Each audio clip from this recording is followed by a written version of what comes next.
వేదికపై ఉన్న పెద్దలందరికీ ఈరోజు వెన్నుకొండకు నేను వస్తే నాకు అఖండ స్వాగతం పలికిన సోదరి సోదరులందరికీ నా నమస్కారాలు, అభినందనలు, శుభాభినందనలు. ఈరోజు మీ ఉత్సాహం చూస్తున్న కొద్దిగా సౌండ్ బెంచ్. ఈరోజు మీ ఉత్సాహం చూస్తున్నా, మీ అభిమానం చూశాను. అదే మరిగా మీ ఎమ్మెల్యే ఆంజనేయులు గారి ఉత్సాహం చూశాను.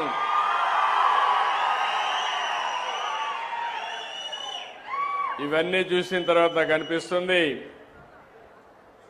రాబోయే రోజులన్నీ కూడా వెన్నుకొండకు మంచి రోజులేనని చెప్పి మరొక్కసారి మీ అందరికీ విజ్ఞప్తి చేస్తున్నా. ఈరోజు నేను ఇక్కడికి వచ్చింది స్వర్ణాంధ్ర స్వచ్ఛాంధ్ర కార్యక్రమం. ఇందులో దుర్గారావును చూశారు. మామూలుగా స్వచ్ఛ రథం డ్రైవర్. ఆయన డ్రైవర్గా ఎంత సమర్థవంతంగా పనిచేశాడంటే గ్రామం తిరిగి ఏదైతే ఇంతమనిపై లక్ష్మీ గోవిందమ్మ గారు చెప్పారు, ఈ కార్యక్రమం నాకు చాలా బాగా నచ్చింది. వేస్ట్ నుంచి సంపద, చెత్త నుంచి సంపద ఏ విధంగా సృష్టించగలుగుతామో మాకు నేర్పిస్తే బ్రహ్మాండంగా నచ్చిందని వారు చెప్పే పరిస్థితికి వచ్చారు. వారిని కూడా అభినందిస్తున్నా. దుర్గారావు అయితే ఒకప్పుడు మనం చూసాం, పాత వస్తువులు తీసుకుని కొత్త వస్తువులు ఇస్తూ మన ఊర్లో తిరిగేవాళ్ళు. అదే కాన్సెప్ట్లో ఈరోజు ఇక్కడ చూస్తే స్వచ్ఛ రథాలు మండలానికి ఒకటి పెడుతున్నాం. వారానికి ఒకసారి అన్ని ఒక గ్రామానికి వస్తారు. మీ ఇంట్లో ఉండే పాతవన్నీ పనికిరాని వస్తువులన్నీ ఇస్తే మీకు అవసరమైన నిత్యావసర వస్తువులన్నీ కూడా మీకు అందుబాటులో పెట్టే కార్యక్రమానికి శ్రీకారం చుట్టాం. ఈరోజు రాష్ట్రంలో అన్ని మండలాలు పూర్తి చేస్తున్నాం. రేపు రాబోయే మార్చికంతా మీరంతా కూడా ఇంట్లో చెత్త బయట పారేయకుండా ఇంట్లో పక్కబెట్టి ఎప్పుడు రథం ఇస్తే దానికి ఇస్తే రెండు లాభాలు: పరిసరాలు పరిశుభ్రంగా ఉంటాయి, కాస్త కోస్త మీకు ఆదాయం వస్తుంది. అలాంటి వినూత్నమైన కార్యక్రమానికి శ్రీకారం చుట్టాం. నేను పల్నాడుకు వచ్చినప్పుడంతా చూస్తున్నాను. పల్నాడు అనగానే ఒక పౌరుషాల గడ్డ. అంతేకాకుండా మొన్నే కోటప్ప కొండ తిరునాళ్ళైనా కూడా బ్రహ్మాండంగా చేశారు. పల్నాడులో అడుగు పెడితే వైబ్రేషన్లే డిఫరెంట్గా ఉంటాయి. శివరాత్రి ప్రభల కంటే కోటప్ప కొండ ప్రభలే ముందు గుర్తొస్తాయి. మొన్న కూడా మీరు చూస్తే కోటప్ప కొండ శివరాత్రి మరింత ఉత్సాహంగా రెండు కూడా బ్రహ్మాండంగా జరిగాయి. నేను అనునిత్యం మానిటర్ చేశాను. విపరీతంగా వచ్చారు. దానికి కూడా కారణాలు, అనేక కారణాలు ఉన్నాయి. కోటప్ప కొండ దద్దరిల్లే పరిస్థితి వచ్చిందంటే అది మీకుండే అభిమానం. అలాంటి వారందరినీ మీ భక్తిని కూడా మీరు చాటే పరిస్థితికి వచ్చారు. అలాంటి మిమ్మల్ని మరొక్కసారి అభినందిస్తున్నాను. ఈరోజు మనందరం కూడా నేను వచ్చింది స్వచ్ఛాంధ్ర స్వర్ణాంధ్ర. నేను ప్రారంభించింది 2025 జనవరిలో ప్రారంభించాను. మంత్రి నారాయణ గారు పట్టణాభివృద్ధి శాఖ మంత్రి, మన డిప్యూటీ సీఎం పవన్ కళ్యాణ్ గారు పంచాయతీరాజ్ శాఖ మాత్యులు, వాళ్ళిద్దరి ఆధ్వర్యంలో ఈరోజు స్వచ్ఛాంధ్ర కార్యక్రమాలు ముమ్మరంగా జరుగుతున్నాయి. మీరు ఒక విషయం గుర్తుపెట్టుకోవాలి. ఒక ప్రభుత్వాలు మాతే ఏ విధంగా ఉంటుందో ఇది ఒక ఉదాహరణ. నేను ఈరోజు ప్రారంభించిన కార్యక్రమం కాదు ఇది. నేను ఎప్పుడు పచ్చదనం, పరిశుభ్రం, నీరు, మీరు, అదే మరి ఆకస్మిక తనిఖీలు, ఇలాంటి అనేక కార్యక్రమాల్లో ప్రజలకు దగ్గర కావడానికి వచ్చాను. ఈరోజు మీరు గుర్తుపెట్టుకోవాల్సింది, స్వచ్ఛాంధ్ర అంటే మీ అందరిలో కూడా ఇంట్లో చెత్త ఉంటుంది, చెత్త క్లీన్ చేస్తారు, రోడ్డు మీద వేస్తాం. అంటే మన ఉద్దేశం ఏంటి? ఇల్లు నాది, రోడ్డు ఎవరిదో. ఆ రోడ్డు మీద ఉండే చెత్తలో దోమలన్నీ పెరిగి మళ్ళా మీకు ఇంట్లోకి వచ్చి మిమ్మల్ని కుట్టే పరిస్థితి వస్తుంది. దాంతో హాస్పిటల్కి పోతారు. అంటే ఒక్కొక్కసారి మన చేతులారా మన ఆరోగ్యాన్ని పోగొట్టుకుంటున్నాం. నేను ముఖ్యమంత్రి అయిన నాటికి మీరు చూస్తే 108 లక్షల మెట్రిక్ టన్నులు చెత్తంతా కూరకపోయింది. కొండల గుట్టల గుట్టలుగా పేరకపోయింది. అందులో వర్షం పడితే ఆ వర్షం పడి అందులో ఉండే చెత్త, మలినం మీ భూమిలో ఇంకే పరిస్థితి వస్తుంది. మొత్తం భూజలాలన్నీ కూడా కలుషితమయ్యే ప్రమాదం వచ్చింది.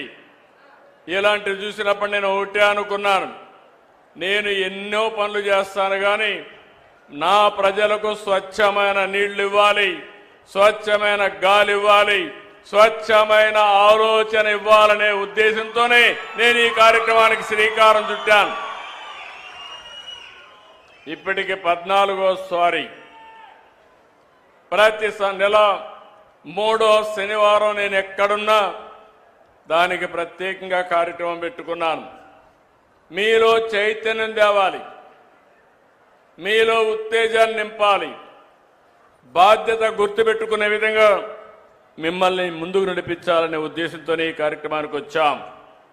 నేను ఇప్పుడు వస్తానే మా వాళ్ళని అడిగాను, ఒకే మాట అడిగాను, 100% ఇంటింటికి వెళ్ళి చెత్త ఎప్పటికి కలెక్ట్ చేస్తారని చెప్పి అడిగాను. ఇప్పటికే 97% మున్సిపాలిటీలో ఇంటింటికి వెళ్ళి చెత్త కలెక్ట్ చేస్తున్నారు. గ్రామీణ ప్రాంతాల్లో మార్చి 31కి 100% ప్రతి ఇంటి దగ్గర చెత్త కలెక్ట్ చేసే బాధ్యత ఈ ప్రభుత్వం తీసుకుంటామని మీ అందరికీ హామీ ఇస్తున్నాం. అది పెద్ద మార్పు. ఒకసారి ఇప్పుడే ఆడబిడ్డ చెప్పింది, లక్ష్మీ గోవిందమ్మ.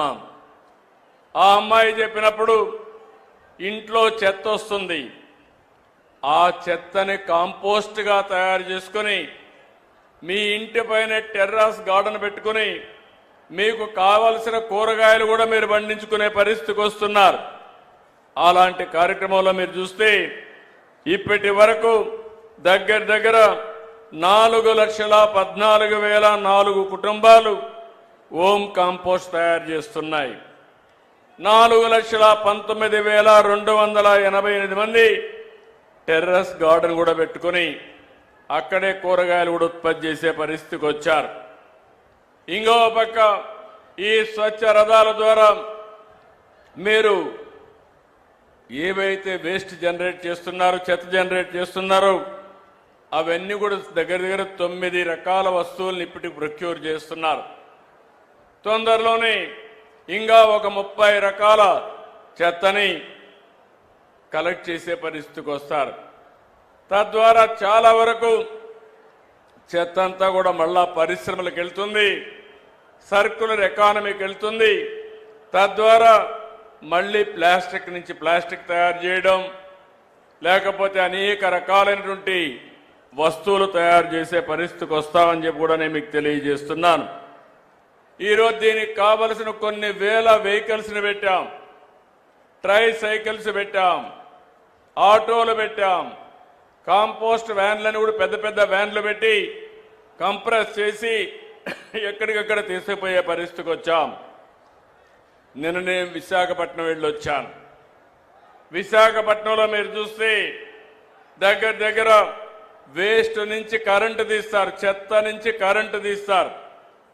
ఆ రోజు నేను ముఖ్యమంత్రిగా ఉన్నప్పుడు పెడితే అన్ని నిలిపేసి 2 మాత్రం అడ్వాన్స్ స్టేజ్కి వస్తే ఒకటి గుంటూరు, 2 విశాఖపట్నం పనిచేస్తున్నాయి. ఇప్పుడు మళ్ళీ ఒక 5 ప్లాంట్లు పెడుతున్నాం. ఈ 5 ప్లాంట్లు పెడితే పట్టణ ప్రాంతాల్లో చెత్తంతా కూడా ఈ యొక్క కరెంటు తయారు చేసే ప్లాంట్లకు వెళ్తాయి. అదే సమయంలో గ్రామీణ ప్రాంతాల్లో కూడా తడి చెత్త, పొడి చెత్త. నేను మిమ్మల్ని అందరినీ ఒకటే కోరుతున్నా, తడి చెత్తని కాంపోస్ట్గా తయారు చేసుకుంటాం, సెగ్రిగేట్ చేయాలి. అదే మరి పొడి చెత్తని 2 విధాలుగా కూడా సెపరేట్ చేసుకుంటాం. సర్క్యులర్ ఎకానమీ బయటని సర్క్యులర్ ఎకానమీ పోతాయి, కొన్ని పనికి రాకపోతే కరెంటు ఉత్పత్తికి కానీ ఇంకొక విధంగా ఉపయోగించే పరిస్థితి వస్తాయని చెప్పి కూడా నేను మీకు తెలియజేస్తున్నా. ఇంకో పక్కన మీరు సింగిల్ యూజ్డ్ ప్లాస్టిక్ ఉంది, ఇది రాష్ట్రంలో బ్యాన్ చేశాం. మీరు ఒక్క విషయం ఆలోచించుకోవాలి, ఇలాంటి ప్లాస్టిక్ అంతా కూడా ఎక్కడంటే అక్కడ వేయడం, ఆ ప్లాస్టిక్ అంతా మన పశువులు తినడం, ఆవులు తినడం, తిన్న తర్వాత అవి ఆరోగ్యం పోవడం, కలుషితమైన పాలు మనకివ్వడం, ఆ నీళ్లు ఆ పాలు మనం తాగడం, దీని ద్వారా చాలా సమస్యలు సృష్టించుకునే పరిస్థితికి వచ్చాం. అందుకే నేను ఒకటే ఆలోచిస్తున్నాను, స్వచ్ఛ భారత్ రిపోర్ట్ నేనే ఇచ్చాను. ఈరోజు government of India Swachh Bharat report base చేసుకుని ఒక డిపార్ట్మెంట్ పెట్టి అన్ని రాష్ట్ర ప్రభుత్వాలకు డబ్బులు ఇచ్చి ఈ స్వచ్ఛ సేవా కార్యక్రమాలకు శ్రీకారం చుట్టారు. దీని మీద కొన్ని అవార్డ్స్ కూడా ఇచ్చే పరిస్థితికి వచ్చారు. ఈరోజు ఇంకొక పక్కన మీరు ఒకసారి చూస్తే, నేను మీ అందరిలో ఒక అలవాటు రావాలి. ఇది కష్టమైన పని కాదు, కానీ ఆలోచన విధానంలో మార్పు రావాలి, ఒక బాధ్యత తీసుకోవాలి. నేను చాలాసార్లు చెప్పాను, జపాన్కు పోతే అక్కడెక్కడా చెత్త కనపడదు, క్లీన్ చేసే స్వీపర్లు కనపడరు. కానీ ఎక్కడన్నా ఒక కాగితం పడితే ఆ కాగితాన్ని అక్కడ చూసిన వ్యక్తి తీసి పర్సులో పెట్టుకొని ఇంటికి పోయి చెత్త బుట్టలో వేసే వరకు దాన్ని తీసుకెళ్లే పరిస్థితికి వస్తారు. ఇది ఒక బాధ్యత. మనం అలాంటి బాధ్యత తీసుకోకపోతే ఈరోజు సమాజంలో ఎలాంటి సమస్యలు వస్తాయో మనమే చూస్తున్నాం. ఈరోజు మీరు ఒక్కసారి గుర్తుపెట్టుకోవాలి, మన ఆరోగ్యానికి దోమలు కూడా పెద్ద కారణం. కమ్యూనికబుల్ డిసీజెస్లో ఓసారి దోమ కుడితే మలేరియా వస్తుంది, లేకపోతే డెంగ్యూ వస్తుంది, జేఈ వస్తుంది. మనం మంచినీళ్లు సరిగా తాగకపోతే, కలుషితమైన మంచినీళ్లు తాగితే డయేరియా వస్తుంది, లేకపోతే జీఈ వస్తుంది. అనేక సమస్యలు వచ్చే పరిస్థితి వస్తూ ఉంది. నేను అందుకనే ఒకే విషయం ఆలోచించాను. మీరు ఇప్పటికే మార్పు చూసుంటారు. నేను ఒకటే చెప్తున్నాను, రాబోయే రోజుల్లో ఎన్డీఏ కూటమి ప్రభుత్వం ఈ రాష్ట్రంలో పెను మార్పులు తీసుకురావడానికి సిద్ధంగా ఉన్నామని మరొకసారి మీ అందరికీ హామీ ఇస్తున్నా. ఇప్పటికే నేను చెప్పాను, సూపర్ 6 అన్నాం, మీరే చూశారు. సూపర్ హిట్ చేశామా లేదా అని మిమ్మల్ని అడుగుతున్నాను. మొదలు తారీఖు వస్తే పేదల సేవలు ఇంటింటికి వస్తున్నాం. నేను కూడా తిరుగుతున్నా, ఎమ్మెల్యేలు తిరగమన్నాను. అంటే ప్రతి నెల మొదటి తారీఖు గుర్తుపెట్టుకోవాల్సిన వ్యక్తి, సమాజంలో అట్టడుగునుండే వ్యక్తి, ఆ పేదవాడి సేవలో మనం ఉంటే మనం కూడా ఆలోచన విధానం మారుతుంది. ఈరోజు ఒక పెన్షన్ మీరు చూశారు, 4,000, 6,000, 10,000, 15,000 అవసరాన్ని బట్టి భారతదేశంలో ఏ రాష్ట్రం కూడా దరిదాపుల్లో కూడా లేదు. అలాంటి పెద్ద సంక్షేమ కార్యక్రమాన్ని ఇచ్చింది ఈ యొక్క ఎన్డీఏ ప్రభుత్వం ఆంధ్రప్రదేశ్ రాష్ట్రంలో. తల్లికి వందనం ఇచ్చాం. ఈరోజు మీరు చూశారు, ఎంతమంది పిల్లలుంటే అంతమందికి 15,000 మీ అకౌంట్లో వేసామా లేదా అని అడుగుతున్నా. అన్నదాత సుఖీభవ. నేను ఒకటే ఆలోచిస్తున్నా, ప్రతి ఎకరాకు నీళ్లు ఇవ్వాలని. రైతుకు గిట్టుబాటు ధర వచ్చే పంటలే వేయించాలని, ప్రజల్లో కూడా ఆహారపు అలవాట్లు మారిపోయినాయి, వాళ్ళకు అవసరమైన పంటలు పండించాలని చెప్పి ఆలోచిస్తున్నాం. దీనికోసం అగ్రి టెక్ తీసుకొచ్చాం. రైతుకు టెక్నాలజీ అలవాటు చేసే పరిస్థితికి వచ్చాం. తొందరలోనే ప్రతి రైతుకు కూడా ఇబ్బంది లేకుండా మీకు అందుబాటులో ఒక ఏఐ అగ్రానమీ అంటే అగ్రికల్చర్ ఎక్స్పర్ట్ మీ ఏఐ ద్వారా మీకు అందుబాటులో తీసుకొచ్చే బాధ్యత నేను తీసుకుంటానని చెప్పి కూడా నేను మీకు తెలియజేస్తున్నా. మొన్నే మీరు చూశారు ఉండవల్లిలో బిల్ గేట్స్ వచ్చి టెక్నాలజీ మన వాళ్ళు ఎట్లా ఉపయోగిస్తున్నారో చూసిన తర్వాత చాలా ఆనందపడ్డాడు. అంటే ఇప్పుడు రైతాంగం కూడా టెక్నాలజీ అందిపుచ్చుకుంటున్నారు. మైక్రో ఇరిగేషన్, బిందు సేద్యం, తుంపర్ల సేద్యం ఇది నేనే ప్రారంభించా. దీనికోసం కేంద్రంలో కూడా రిపోర్ట్ కూడా ఇచ్చా. ఈరోజు మన రాష్ట్రం దేశంలో నెంబర్ 1 రాష్ట్రంగా ఉన్నాం. దీనికి గర్వపడుతున్నాను. మామూలుగా వారసత్వంగా వచ్చే పంటలే పండిస్తే అందులో ఆదాయం లేకుండా చాలా ఇబ్బందులు వస్తున్నాయి. అందుకే ఈరోజు మీరు చూస్తే రాయలసీమ మొత్తం ఒక హార్టికల్చర్ హబ్ గా తయారు చేస్తున్నాం. దాంట్లో భాగంగా వినుకొండను కూడా అభివృద్ధి చేసే బాధ్యత తీసుకుంటాం. ప్రతి ఒక్కడికి అన్నం పెట్టాలనే ఉద్దేశంతో మధ్యాహ్నం కానీ సాయంత్రం కానీ తెల్లవారి కానీ తిండి లేదు, అదే మరి ఆకలితో బాధపడుతుందనే పరిస్థితి రాకూడదని 5 రూపాయలకే ఈ రోజుట్లో మీకు భోజనం పెడుతున్నామంటే అది ఈ ప్రభుత్వం యొక్క విధానం. ఈ ఒకటే కాదు, ఆర్టీసీలో మా ఆడబిడ్డలు శ్రీ శక్తి బస్సులన్నీ కిటకిటలాడుతున్నాయి, కళకళలాడుతున్నాయి. శ్రీ శక్తి ఏంటో నిరూపించే పరిస్థితికి మా ఆడబిడ్డలు వచ్చారు.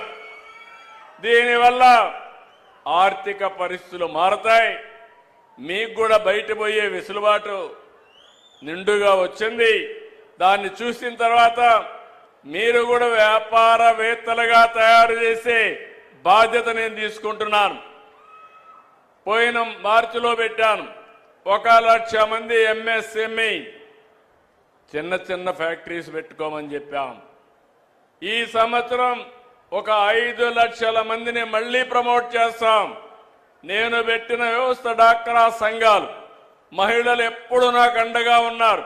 మీకు తోడుగా అండగా మీకు ఉంటానని మరొక్కసారి మీ అందరికీ హామీ ఇస్తున్నా. దీపం ఆ రోజు పెట్టాం. ఈరోజు 3 గ్యాస్ సిలిండర్లు కూడా ఇచ్చాం. నేను ఒకటే మీ అందరికీ విజ్ఞప్తి చేస్తున్నా, ప్రభుత్వం అనేది సంక్షేమ కార్యక్రమాల ద్వారా పేదవాళ్ళకు అండగా ఉంటాం. అందరి జీవితాల్లో వెలుగు తీసుకొస్తాం. అంతటితో ఆపడం లేదు, మీ ఆదాయాన్ని కూడా పెంచాలనుకుంటున్నాం. పేదవాడు శాశ్వతంగా పేదవాడిగానే మిగిలిపోకూడదు. మీ ఆదాయం పెరిగి మీరు కూడా మెరుగైన జీవన ప్రమాణాలు రావాలని ఈరోజు మీరు చూస్తే P4 కూడా తీసుకొచ్చాం. అంటే ఇప్పుడే ఆంజనేయులు గారు చెప్పారు, నేను కూడా 100 ఇళ్లు దత్తత తీసుకున్నాను మా ట్రస్ట్ ద్వారా అని చెప్పి వారు చెప్పారు. వారిని అభినందిస్తున్నా. ఆ 100 ఇళ్లు అందరితో సమానంగా పైకి తీసుకొచ్చే బాధ్యత మీది. ఏదో ఒకరోజు బట్టలు ఇచ్చేసి అయిపోదు. అట్లా కాకుండా short term, medium term, long term పెట్టుకుని వాళ్ళ ఇంట్లో చదువుకునే పిల్లలుంటే బాగా చదివించి వాళ్ళకుండే ఆస్తులన్నీ కూడా చిన్న చిన్న ఆస్తులుంటే ఆ ఆస్తులను కూడా ఆదాయాన్ని పెంచే మార్గాలు వారికి నేర్పించి వారు మీ కుటుంబంతో సమానంగా కాకపోయినా కుడి ఎడమగా తీసుకుపోయే బాధ్యత, ఆ 100 కుటుంబాలని ప్రయోజకులుగా చేసే బాధ్యత శివశక్తి ఆంజనేయులు గారిదని చెప్పి కూడా నేను మీకు తెలియజేస్తున్నా. 10 లక్షల కుటుంబాలని దత్తత తీసుకున్నాం P4 కింద. 1,00,000 మంది మార్గదర్శులు పనిచేస్తున్నారు. నేను ఎక్కువ శ్రద్ధ పెడుతున్నా.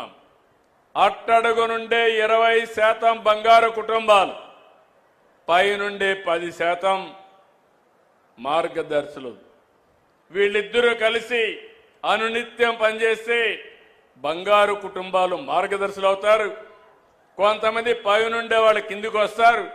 మళ్ళా వాళ్ళ మీద శ్రద్ధ పెట్టి ప్రభుత్వం P4 మోడల్లో అందరినీ పైకి తీసుకొచ్చే బాధ్యత, మెరుగైన జీవన ప్రమాణాలు ఇచ్చే బాధ్యత తీసుకుంటామని మీ అందరికీ హామీ ఇస్తున్నాను. ఇదే కాకుండా ఈరోజు పెను మార్పులు కూడా టెక్నాలజీలో తీసుకొస్తున్నాం. మీరు గుర్తుపెట్టుకోవాలి. ఇక్కడ మీరందరూ ఉన్నారు. భారతదేశంలో ఎక్కడా లేదు వాట్సాప్ గవర్నెన్స్. మీరు ఏ ఆఫీసుకు పోయే పని లేదు. మీ ఎంఆర్ఓ ఆఫీస్ పక్కనుంటే దర్జాగా ఒక మెసేజ్ పెట్టి పని అయిందా లేదా మళ్ళా మీకు చెప్పే బాధ్యత నేను తీసుకుంటానని మీ అందరికీ హామీ ఇస్తున్నా. అందరికీ సెల్ ఫోన్లు ఉన్నాయి. ఎక్కడ ఉన్నాయని వాళ్ళు చేతులు పైకెత్తండి. ఉంటే చూపేయండి. అందరికీ సెల్ ఫోన్లు ఉన్నాయి. ఇప్పుడు మన మిత్ర వాట్సాప్ గవర్నెన్స్ అందరికి అవేర్నెస్ ఉందా? అందరికీ తెలుసు అనేవాళ్ళు చేలు పైకెత్తండి. నెంబర్ తగ్గుతా ఉంది. మళ్ళా నేను ఊరు తిరగాల, మీ అందరికి నేర్పించాలా. ఒకసారి మీరు గుర్తుపెట్టుకోవాలి, నేను ఏం చెప్పినా మీ హితం కోసం చెప్తాను, మీ మంచి కోరే చెప్తున్నాను. మీరందరూ కానీ సెల్ ఫోన్లు కరెక్ట్గా ఉన్నాయి కాబట్టి అందరికీ ఉన్నాయి, దాన్ని సరిగా వాడడంలా 24 గంటలు సెల్ ఫోన్ దగ్గరనే కూర్చుంటారు. లేనిపోనిటి అన్ని చూస్తూ ఉంటారు. లేనిపోని సమస్యలు కూడా తెచ్చుకుంటా ఉంటారు ఒకసారి. కానీ సద్వినియోగం చేసుకుంటే సెల్ ఫోన్ అనేది ఒక బ్రహ్మాండమైన అస్త్రం. ఈరోజు మీరు ఊహించారా? నేను అడుగుతున్నా, మీరే ఆఫీసుకు పోయే పని లేకుండా మీరు కానీ వాడేదాన్ని టైప్ చేయడం రాకపోయినా వాయిస్లో చెప్తే ఆ వాయిస్ ఏఐ ద్వారా కన్వర్ట్ చేసి మళ్ళా మీరు ఏ పని అడిగారో ఆ పని చేసి మీకు చెప్పే బాధ్యత నేను తీసుకుంటున్నానని చెప్పి కూడా నేను మీకు తెలియజేసిన తొందరలో ఇది కూడా వస్తుంది. ఇప్పుడైతే టెక్స్ట్ మాత్రం పెట్టాం, తొందరలోనే వాయిస్ కూడా పెడతాం. ఒకవేళ ఎవరు మాట్లాడారో కూడా మీ వాయిస్ని పెట్టి పలానా వాళ్లే మాట్లాడారా వేరే వాళ్ళు మాట్లాడారా కూడా అనలైజ్ చేసే ఏ టూల్స్ వచ్చేసాయని చెప్పి కూడా నేను మీకు తెలియజేస్తున్నా. తొందరలోనే మీ అందరికీ హామీ ఇస్తున్నా, పిల్లలందరికీ ఏ ట్యూషన్ మాస్టర్ వస్తాడు. ఇంట్లో కూర్చొని దర్జాగా మీ సెల్ ఫోన్లోనే ట్యూషన్ చెప్పించుకునే మార్గం తీసుకొస్తా. మీ అందరికీ ఏ డాక్టర్ వస్తాడు. ఎవరికి ఏ జబ్బు ఉంటే సంజీవని ప్రాజెక్ట్ కూడా తీసుకొస్తాం. 2,50,000 రూపాయలు యూనివర్సల్ హెల్త్ ఇన్సూరెన్స్ ఇస్తాం. పేదవాళ్లకు 20 లక్షల వరకు ఆర్థిక సహాయం చేసి మీ ఆరోగ్యాన్ని కాపాడుతాం. ఆరోగ్యాన్ని కాపాడుతానంటే అందరూ కూడా ఆరోగ్యాన్ని చెడగొట్టుకోమని కాదు. మందులు మందులే, కెమికల్సే. కెమికల్ తింటే దానికి సైడ్ ఎఫెక్ట్స్ కూడా ఉంటాయి. అవి తినకుండా జాగ్రత్త తీసుకుంటే ఆహారపు అలవాట్లు కానీ ఆరోగ్య సూత్రాలు మీరు పాటిస్తే మీరు మీ కుటుంబం ఆనందంగా ఉంటారు. దీర్ఘకాలం ఆరోగ్యంగా ఆనందంగా ఉండే అవకాశం వస్తుంది. నేను ఈ విషయమే కాకుండా వ్యవసాయాన్ని చెప్పాను. ఏఐ అగ్రానమిస్టులు తీసుకొస్తాం. ఇవన్నీ ప్రపంచంలో ఉండే నాలెడ్జ్ని మీ పొలం దగ్గరికి, మీ పిల్లల దగ్గరికి, మీ ఇంటికి తీసుకొచ్చే బాధ్యత ప్రభుత్వం తీసుకుంటాం. అయితే దీనిపైన మీరు గుర్తుపెట్టుకోవాల్సింది, నిన్న కూడా నేను చూశారు మీరు, నేను ఢిల్లీకి వెళ్ళాను. మన ప్రధానమంత్రి గారు ఒక పెద్ద ఎత్తున ప్రపంచం మొత్తం పెద్ద పెద్ద కంపెనీలందరినీ పిలిపించారు. ఏఐ మీద సదస్సు పెట్టారు. 60 దేశాల నుంచి ప్రతినిధులు వచ్చారు. కొత్త కొత్త ఆవిష్కరణలు పెట్టారు. ఏఐ ఏ విధంగా ప్రపంచాన్ని మార్చబోతుంది, హెల్త్ విషయంలో, వ్యవసాయం విషయంలో, విద్య విషయంలో, ఇంకా అనేక విషయాల్లో ఏమేం చేస్తుందో అన్ని కూడా పెట్టారు. అవన్నీ పెట్టినప్పుడు నేను ఎందుకు వెళ్ళానంటే, ఎప్పుడు కూడా కొత్త విషయాలుంటే ఆ కొత్త విషయాలు నేర్చుకోవడమే కాకుండా మీకోసం అమలు చేయడం నా ప్యాషన్ అని చెప్పి కూడా నేను మీకు తెలియజేస్తున్నా. ఇప్పుడే కాదు, ఎప్పుడు కూడా.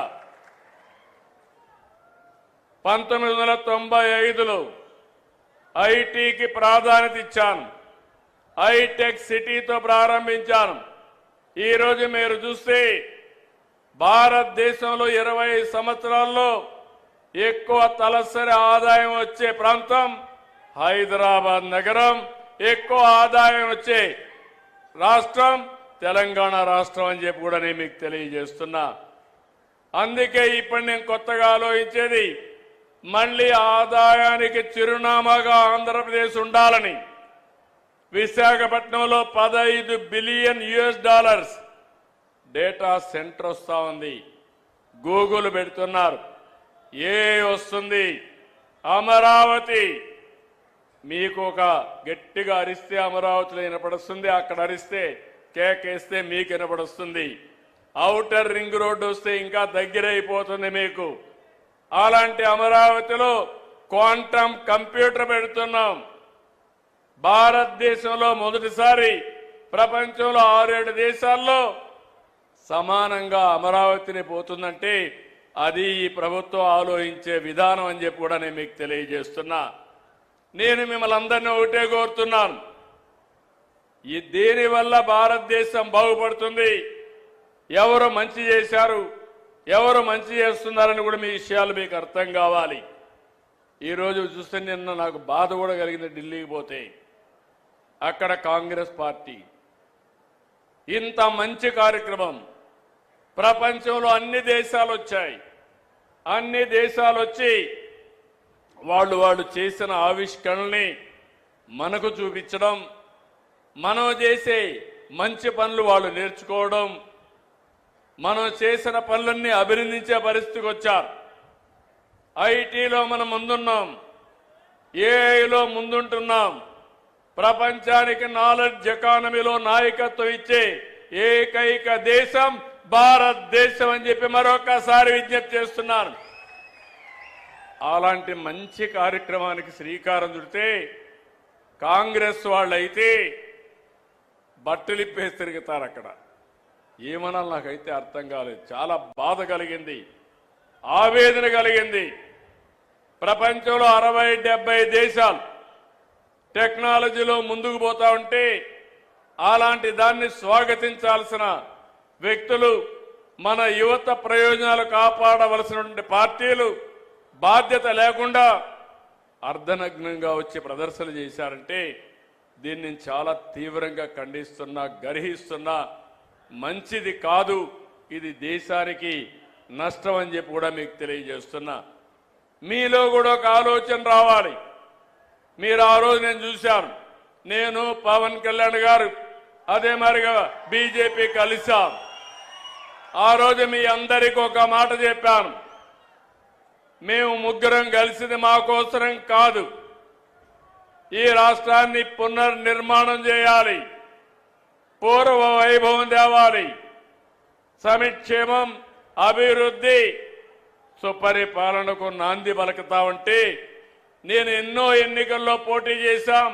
మన నాయకుడు ఎన్టీ రామారావు గారు ఉన్నప్పటికంటే 94% సీట్లకు గెలిపించారు. పెట్టిన అభ్యర్థుల్లో 94% గెలిచాం. అది నాకు ఎప్పుడూ జ్ఞాపకం ఉంది. నేను మిమ్మల్ని అందరినీ ఒకటే కోరుతున్నా, మీరు కూడా గుర్తుపెట్టుకోవాలి. ఆ రోజు మనం చూస్తే విధ్వంసమైన ఆర్థిక వ్యవస్థ, ఆంధ్రప్రదేశ్ అంటే అందరూ చీకొట్టే పరిస్థితి. మన వాళ్ళు ఇక్కడ పెట్టిన పరిశ్రమలు మేము ఇక్కడ వద్దు అని వేరే రాష్ట్రాలకు పారిపోయే పరిస్థితి. పెట్టుబడులు పెట్టాలంటే మనుషులు వచ్చేవాళ్ళు కాదు. అప్పులు ఇవ్వాలంటే ఎవరు ఇవ్వకుండా 12.5% 13% అప్పులు తీసుకొచ్చారు.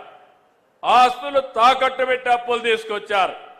మీకు కూడా గుర్తుపెట్టుకోవాలి, ఒక్కోసారి మన కుటుంబం కూడా ఆర్థికంగా దెబ్బతింటే అప్పిచ్చేవాడు కూడా ఏదో ఒకటి తాకట్టు పెట్టమంటాడు. తాకట్టు పెట్టినా అధిక వడ్డీతో డబ్బులు ఇస్తారు. అదే గాని తిరిగి ఇస్తాడంటే తక్కువ వడ్డీతో డబ్బులు ఇస్తారు. అది నమ్మకం. ఆ నమ్మకాన్ని పోగొట్టారు. కానీ నేను ఒక మాట చెప్పాను, నన్ను నమ్మారు, మా కూటమిని నమ్మారు. ఆ మాట నిలబెట్టుకోవడానికి ఎన్ని కష్టాలున్నా పర్వాలేదని సూపర్ 6ని అనుకున్న టైం కంటే ముందు మీకు ఇచ్చి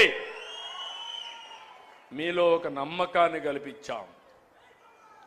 ఈరోజు మీరు చూస్తే ప్రతి అడుగు మీకోసం వేస్తున్నాం, ప్రతి క్షణం మీకోసం ఆలోచిస్తున్నాం, ప్రతి అవకాశాన్ని సద్వినియోగం చేసుకుంటున్నాం. దానివల్ల 20 లక్షల కోట్ల రూపాయలు పెట్టుబడులు వచ్చాయి. 23 లక్షల మంది మన పిల్లలకు ఉద్యోగాలు వస్తాయి. ఆ రోజు మెగా డిఎస్సి పెడతానన్నాను. 15,600 మంది పిల్లలకు ఉద్యోగాలు ఇచ్చిన ఘనత ఈ కూటమి ప్రభుత్వాన్ని. పోలీస్ కానిస్టేబుల్కు ఉద్యోగాలు ఇచ్చాం. అదే మాదిరిగా ఈరోజు మీరు చూస్తే గుంతల పడిపోయిన రోడ్లు, గ్రామాలకు పోవాలంటే ఇబ్బంది, డబ్బులు లేవు, మనస్సు ఉంది. అందుకే మా అధికారులు చెప్పాను, ఏమైనా పర్వాలేదు గుంతలు పూడ్చే కార్యక్రమం తీసుకోమన్నా. నేను ఒకటి హామీ ఇస్తున్నా, ఈరోజు గుంతలు లేని రోడ్లుంటాయి, రేపు రాబోయే రోజుల్లో బ్రహ్మాండమైన రోడ్లు మీకు కల్పించే బాధ్యత మేము తీసుకుంటామని మరొక్కసారి హామీ ఇస్తున్నాను. ఇది మార్పు అవునా కాదా అని అడుగుతున్నా. మార్పు చూశారా లేదా అని మిమ్మల్ని అడుగుతున్నాను. ఢిల్లీలో కాంగ్రెస్ పార్టీ చేసే పనులు మీరు చూశారు. ఇక్కడ ఒక పార్టీ ఉంది, నేను ఎప్పుడూ చూడలేదు. నేను అధిక అపోజిషన్లో ఉంటే అసెంబ్లీలో మా మిస్సెస్ను కూడా తిట్టే పరిస్థితికి వస్తే ఎంత నేను బాంబులకు కూడా భయపడలా, క్లేమోర్ మైన్స్ కూడా భయపడలేదు. 23 క్లేమోర్ మైన్స్ నా మీద ప్రయోగించినప్పుడు సాక్షాత్తు నన్ను కాపాడింది వెంకటేశ్వర స్వామి దిగొచ్చి కాపాడాడు. అలాంటి నేనెప్పుడు కూడా వెంకటేశ్వర స్వామి మా ఇంటి దైవం. నేనెప్పుడు మా ఇంటి నుంచి చూస్తే వెంకటేశ్వర స్వామి నామాలు కనపడస్తాయి మంగాపురం ఆ సైడ్ నుంచి. అలాంటి వెంకటేశ్వర స్వామికి అపచారం చేసే పరిస్థితి ఈ మధ్యలో మీరు చూస్తున్నారు. అధికారంలో ఉంటే బూతులు తిడతారు, అపోజిషన్లో ఉంటే కూడా బూతులు తిడతారు.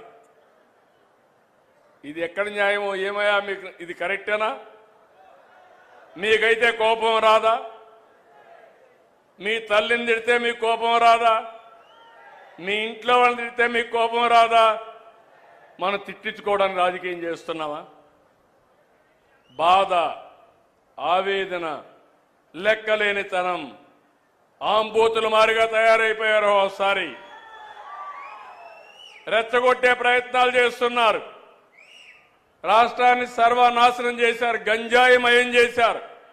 నేను ఆ రోజు మీకు చెప్పాను ఒక మాట, నేను అన్ని సమస్యలు పరిష్కారం చేస్తాను, కానీ గంజాయికి అలవాటు పడిపోతే అది ఒక వ్యసనంగా మారితే వాళ్ళని మార్చడం చాలా కష్టం అని చెప్పాను. మీకు జ్ఞాపకం ఉంటుంది. అదే జరిగింది. మొన్న మదనపల్లిలో చూశారు, మళ్ళీ గంజాయి తాగి మృగంగా ప్రవర్తించే పరిస్థితికి వచ్చాడు. నేను ఒకే మాట చెప్పాను, ఎవడైనా సరే ఈ రాష్ట్రంలో మత్తు సేవించి తద్వారా మానవత్వాన్ని పోగొట్టుకుంటే, ఆడబిడ్డల జోలుకొస్తే అదే మీకు చివరి రోజు అవుతుందని ఎన్నోసార్లు చెప్పాను. ఇప్పుడు కూడా ఆ మాట కట్టుబడి ఉన్నా. నేను ఎవరిని వదిలిపెట్టాను. చట్టం దాని పని అది చేసుకుంటూ పోతుంది. అలాంటి వ్యక్తులు ఉండాల్సింది జైల్లో అయినా ఉండాలి, లేకుంటే చట్టం ద్వారా ఉరి శిక్షణ అయ్యాలి. ఆ భయంతో ఎవరైతే ఈ తప్పులు చేశారో వాళ్లే అఘాయిత్యం చేసుకునే పరిస్థితి వస్తారు తప్ప ఎవరిని వదిలిపెట్టే పరిస్థితి ఉండదని మరొకసారి మీకు హామీ ఇస్తున్నా. నాకు ఒక వారసత్వంగా వచ్చింది మీరు చెప్పాలి, ప్రజలు ఆలోచించాలి. తిరుమల తిరుపతి దేవస్థానంలో ఒకప్పుడు మీరు తిరుపతికి పోయారు, 1924 పోయారా లేదా అని మిమ్మల్ని అడుగుతున్నా. నాసి రకం ప్రసాదాలు అవునా కాదా అని మిమ్మల్ని అడుగుతున్నా. అప్పుడు ఇచ్చిన లడ్డు మీరు తిన్నారా? 1924లో తెస్తే సువాసన వచ్చిందా? నెయ్యి వాసన వచ్చిందా? అందులో నేను అడుగుతున్నా ఒకే మాట. మా తమ్ముడు నామాలు కూడా పెట్టుకున్నాడు. అది పవిత్రత, దేవుని మీద అభిమానం.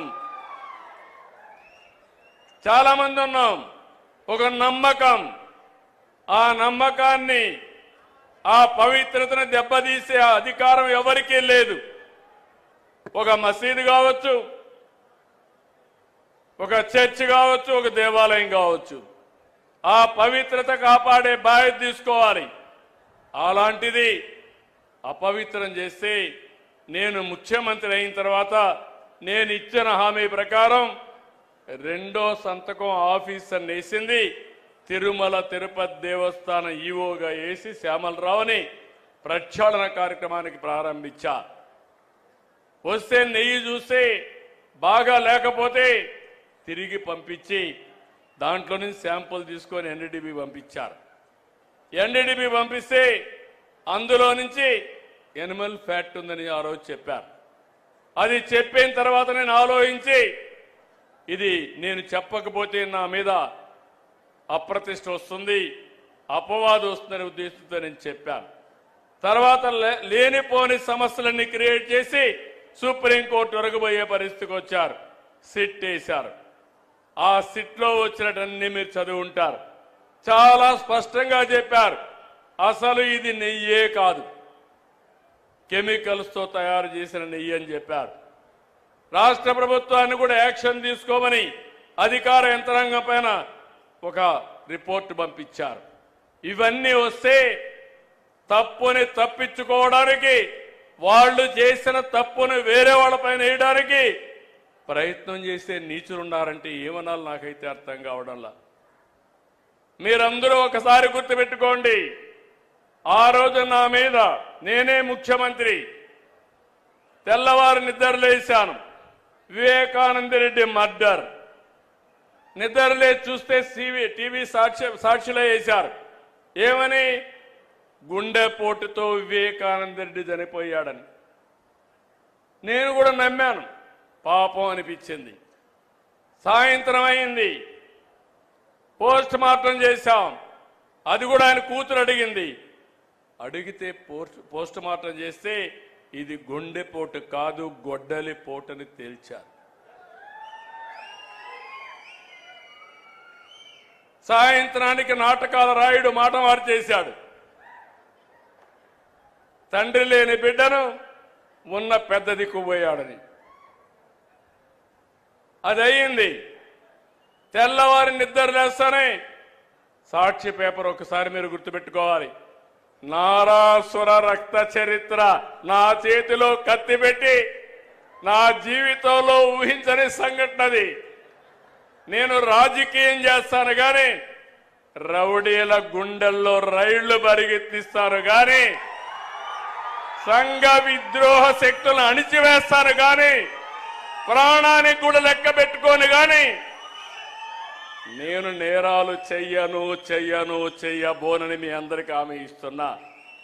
అది నా నిజాయితీ, అది నా యొక్క జీవితం అంతా కూడా మీరు చూశారు. అలాంటిది పాపం ఆ అమ్మాయి కూడా వాళ్ళ చిన్నాన్న కూతురు మోసపోయింది. తర్వాత తెలుసుకునే కొద్దిగా లేట్ అయిపోయింది. ఇప్పుడు తిరుగుతా ఉంది. సెక్యూరిటీ కూడా పెట్టుకొని తిరిగే పరిస్థితి వచ్చింది. నిన్న మీరు చూస్తే ఇంత స్పష్టంగా చెప్పితే అపవిత్రం చేశారని చెప్తే, అవినీతి జరిగిందని చెప్తే తిరిగి హెరిటేజ్ అనే కంపెనీ తీసుకొచ్చి నా పేరే వేసి తప్పించుకోవాలంటున్నానంటే కరుడు గట్టిన నేరస్తుడు అవునా కాదా అని మిమ్మల్ని అడుగుతున్నా. అలాంటి నేరస్తులతో రాజకీయం చేయాలనా? ఏమంటారు మీరు? అంటే మీకు బాధ్యత లేదా? నాకు ఒక్కడికైనా బాధ్యత రాష్ట్రాన్ని కాపాడుకోవడం మీకు బాధ్యత లేదా? ఎందుకు మీరందరూ కూడా గట్టిగా ముందుకు రావడం లేదు నేను అడుగుతున్నా. మంచిని అభినందించాలి, చెడుని ఖండించాలి. చెడు వ్యక్తులను కూడా ఎక్కడికక్కడ మీరు నిరాకరించే పరిస్థితి రావాలి. అప్పుడే రాజకీయాలు ప్రక్షాళన అవుతాయి. అట్లా కాకుండా ఏదో చిన్న చిన్న దీని మీదనే ఆలోచిస్తా కూర్చుంటే నాకెందుకు వచ్చిందని మీరు ఇంట్లో పడుకుంటే 5 ఏళ్లు మీకోసం నేను కష్టపడ్డా. కడాన నాకు ఎప్పుడూ ఊహలో కలలో కూడా ఊహించలేదు. నేను కూడా జైలుకు పోవాల్సి వచ్చింది. దేని మీద పోయాను మీరు చూశారు. నాకు ఒక నోటీస్ ఇస్తే నేను సమాధానం చెప్పేవాడిని. ఉన్న పళంగా నిన్ను అరెస్ట్ చేస్తున్నా అని పట్టుకొచ్చి లోపలేసే పరిస్థితికి వచ్చారు. కానీ దేనికోసం పోరాడాను? దేనికోసం? 45 సంవత్సరాలుగా నన్ను అభిమానించారు. ఎవరికి ఇవ్వని గౌరవం నాకు ఇచ్చారు. సమైక్య ఆంధ్రప్రదేశ్లో కానీ ఈ రాష్ట్రంలో కానీ నేను మీరు కష్టాల్లో ఉన్నారని, ఇబ్బందుల్లో ఉన్నారని, దౌర్జన్యాలు ఉన్నాయని నేను కూడా పారిపోతే ఈ రాష్ట్రం ఏమవుతుందని ఆలోచించి నా ప్రాణం పైన పర్వాలేదు ఈ రాష్ట్రాన్ని కాపాడాలని కాపాడడం కోసం ముందుకు పోయాను. చాలా మంది అన్నారు జైల్లో నుంచి మీరు తిరిగి రారన్నారు. నేను ఎప్పుడూ భయపడలేదు. నేను ఒకే మాట చెప్పా, నేను 23 క్లెయిమోర్ మైన్స్ నా మీద వేసినప్పుడే భయపడకపోతే దీనికి నేను భయపడనని చెప్పాను. ఒక పద్ధతి కోసం, ఒక పర్పస్ కోసం ఉన్నప్పుడు భయపడను. అది నా నైజం. ఇప్పుడు చూస్తే నిన్న సాక్షాత్తు వెంకటేశ్వర స్వామి ఫోటో కూడా కౌన్సిల్లోకి తీసుకెళ్లిపోయారు. ఏం తమ్ముళ్ళు, ఇది మీకు న్యాయం అనిపిస్తుందా? న్యాయం అనిపిస్తున్నానని మిమ్మల్ని అడుగుతున్నా. ఇలాంటి వాళ్ళతో నేను రాజకీయం చేయాలని మిమ్మల్ని అడుగుతున్నా. చెప్పులు వేసుకొని వెంకటేశ్వర స్వామి ఫోటోలు తీసుకొని ఇసిరిసేస్తారు. అంటే ఏంటి మీ అజం? ఏంటి మీ అహంకారం? మీ అహంకారం అంతా ఒకటే, ఒక రాజకీయ పార్టీ అని.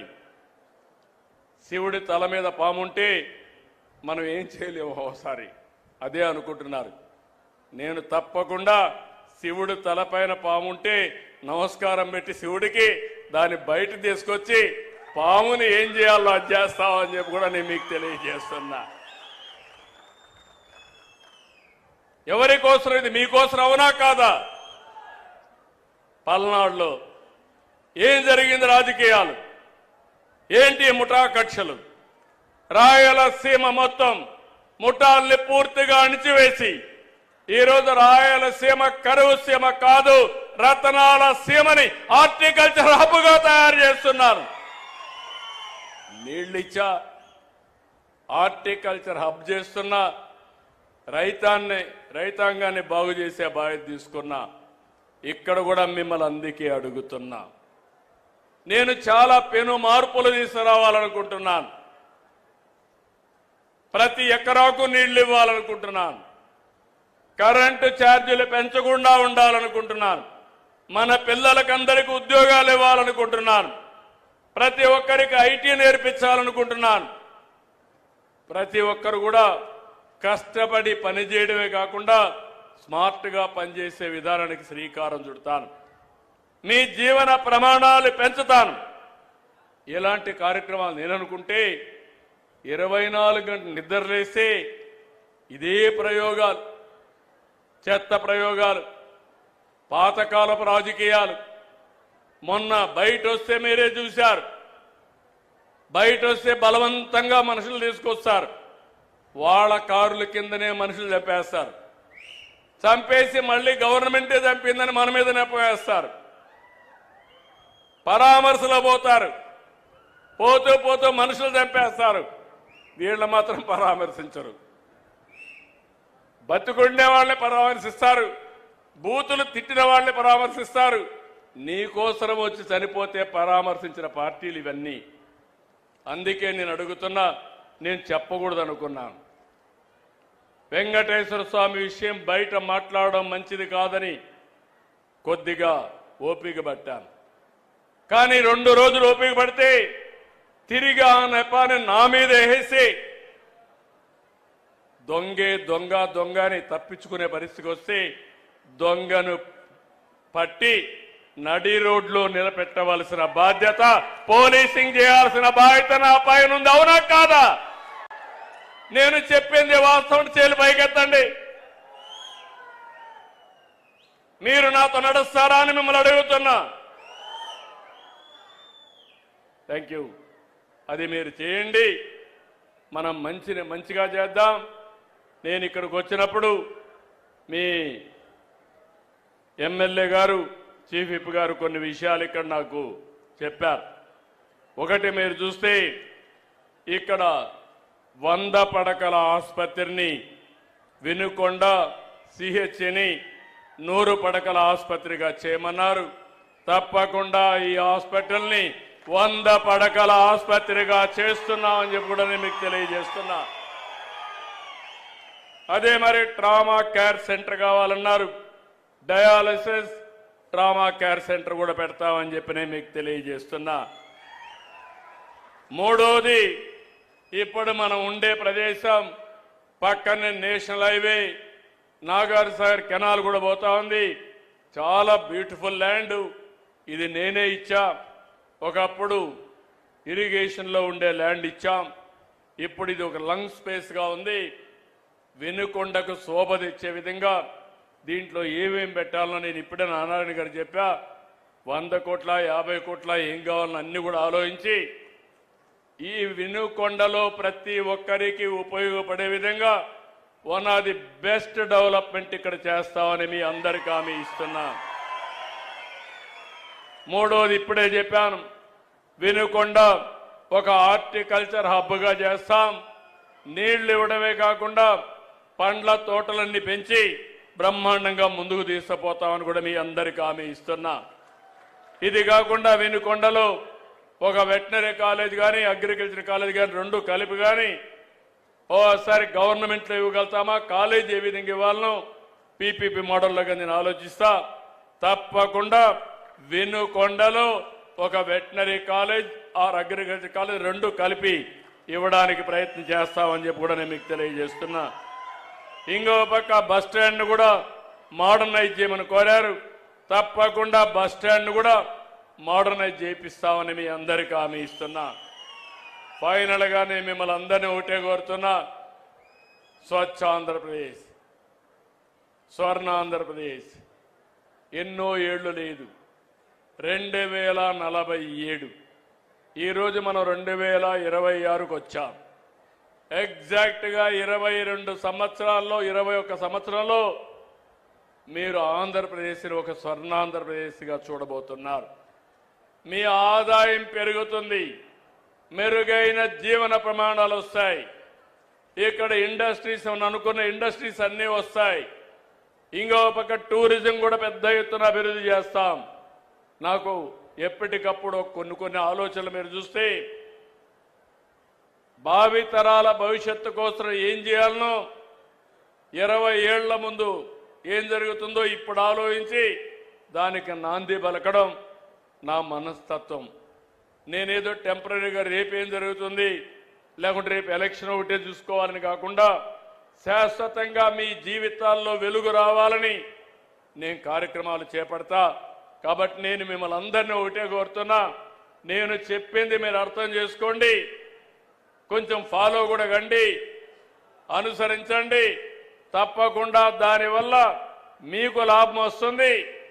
తద్వారా ఆంధ్రప్రదేశ్ రాష్ట్రం ఒక మంచి రాష్ట్రంగా తయారవుతుందని చెప్పి తెలియజేసుకుంటూ మళ్ళీ చెప్తున్నా, స్వచ్ఛ ఆంధ్రప్రదేశ్లో మీరు భాగస్వాములు కావాలి.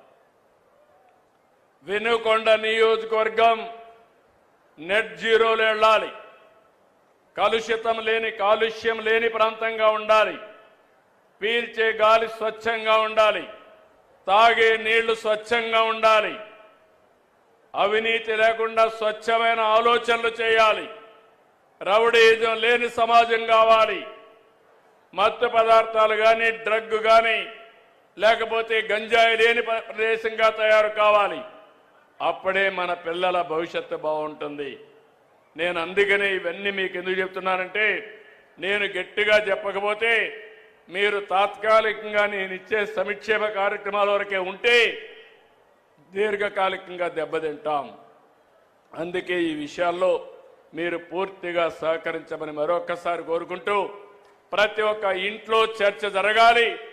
టెక్నాలజీ కరెక్ట్గా ఉపయోగించుకోవాలి. రెండోది, స్వచ్ఛమైన ఆలోచనలు చేయాలి. విలువలతో కూడిన సమాజం కోసం మనం ముందుకు పోవాలని మరొకసారి కోరుకుంటూ అందరికీ నమస్కారాలు. జై హింద్.